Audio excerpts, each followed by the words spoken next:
3 years of below that balance line, very weak demand, very strong supply. That first recovery did not last. We went back down below for a few months and then came back. In the last 2 years, we've had a really good time as the sellers, because it's been so far above that line with supply well below the demand. Notice we dropped back. We're not a long way below balance, but it's sufficient to make a difference. And it feels very good, and I'm sure you will feel that the market feels different. The question is this happening everywhere, or is it just Phoenix? And we're starting to see that Phoenix tends to be a sort of bellwether for the industry as a whole. We were the first city to actually start recovering. That's because we were one of the first cities to really get through its delinquent loans and get them behind us. And we were the first city to actually start showing signs of this next phase of going back to a balanced and then a quiet period. But we're now starting to see signs that other parts of the country are quieting down too. The National Association of Home Builders last week published their sentiment index, which is basically a survey of them and how they feel about the market conditions. They had the biggest drop in 1 month that has ever been recorded.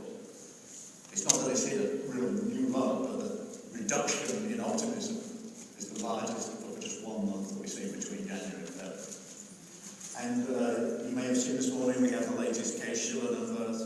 For the first time since September 2011, Phoenix is actually showing slightly lower prices in their index than it was the month before. And in fact, 12 out of the 20 cities are showing lower prices. However, when you go listen to the radio and they just give you a one-liner, they're still talking about prices are up 12% year on year, because they're looking at the whole year. They're not focusing on the fact that the last couple of months have started to dip. And there's this sort of delay that is a problem in that people tend to only look at the headline and only listen to a one-liner. They don't read the small print that says, oh yeah, it has gone up 12%, but it actually went down a bit in the last month or so. Obviously, as realtors, you get a chance to explain more detail if people are willing to listen. Particularly when you look at the last 6 months, this really tells the story. We were back up there at nearly 150 with a strong seller's advantage, but it was weakening throughout the fall. We went into a balanced market in October. That caused sellers' concessions to start coming back. And I must admit, when we got into the second week of January, I thought we were perhaps going to go back up again. But the last 4 weeks have seen another decline. We're now in the buyer's advantage section, and the only good news is that we're not really dropping at a very fast rate here, but it is drifting down. And it's drifting down in most areas, not every area, but most areas. So here's a summary of where we stand. Supply is still low. It's 91% of normal, but it's growing.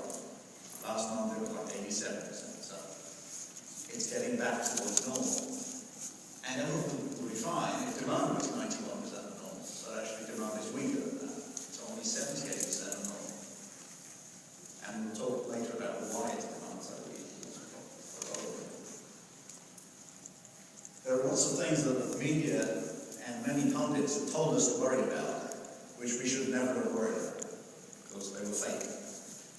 We don't have to worry about loan delinquency. 5% is perfectly normal for loan delinquency, because here I'm counting anybody who's just 1 day late counts as delinquent. I'm not talking about serious delinquency.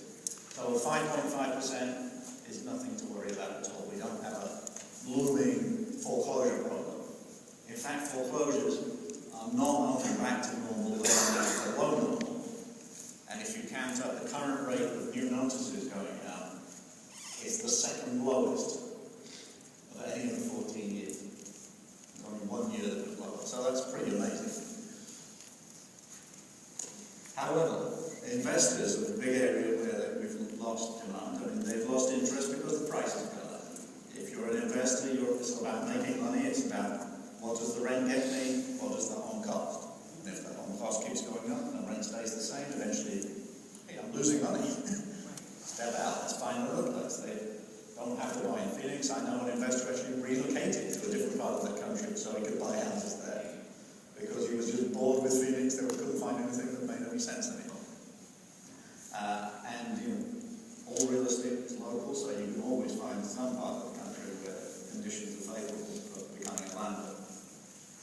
And it's not to say it's unfavourable for existing landlords who bought over the last 4 or 5 years. It's just why buy any new properties to rent out if you can't make money? Secondly, we've got cash transactions dropping. That was really a lot to do with the investors, but it's no longer necessary to have a cash offer to be competitive. Back 2 years ago, when I was considering buying an apartment in Tempe for my student son, I knew that if I didn't bid with a cash offer, I wouldn't even get my offer rent. So you had to find some way of raiding my IRA or something to get enough cash to make it worthwhile. Nowadays, you don't need to have cash to have a competitive offer. A financed offer is perfectly good. The other area that's gone down is the out-of-state buyers. Out-of-state buyers are also sensitive to how attractive the prices are. And apart from Californians, the next most active set of buyers are actually in Canada. The Canadian dollar has weakened a bit, probably about 10% or so over the last year. So that means prices have gone up for houses, but they've also gone up another 10% if you're a Canadian. So they are not as active as they once were. And out-of-state buyers are down to 17%, which is actually a long-term norm. It was elevated at 29%. That was unusual.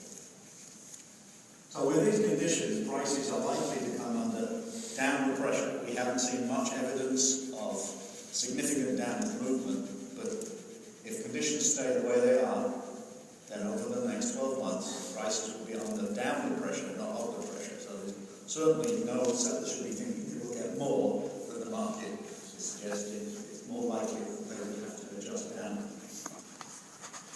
So bad news for sellers, it's actually great news for buyers, but the buyers aren't awake. They're not paying attention to the fact that this is a good market. That's why demand is only 78% normal. But if you are in the market for a home, you've got a lot of choice, you've got much nicer homes to choose from, and you're probably in a position where nobody else is bidding on that house, so you can start to become unreasonable and still have people take you seriously. So if you're a buyer's agent, it's good news. You've got some reason why everyone's going to be returning your phone calls.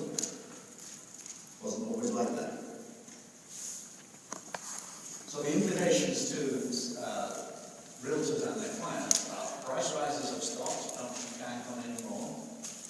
Listings will now need to be heavily marketed because it's a competitive situation. A year ago, as long as you got the listing, you put it on the MLS and almost any pitch you would do because you'll get 2 or 3 offers because the buyers were that frantic. And you've actually got to get nice pictures to get buyers to look at your listing instead of somebody else's. If the house is untidy, you've got to get it tidied up. I've noticed that the professional photographers are now very busy. They used to have been wondering where their next business was going to come from. Now people who do staging are starting to get busy. And if you get involved with home tours, you'll be finding that they're booked up as well, far in advance, where there used to be plenty of openings.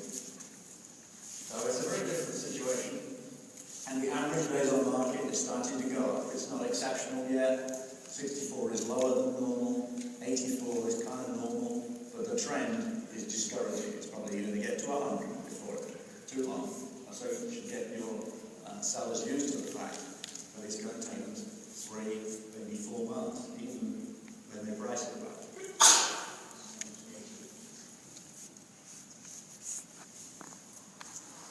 So just to shock you by demand for homes to buy in the first quarter of 2014 is the weakest I have seen in 14 years, only 2008.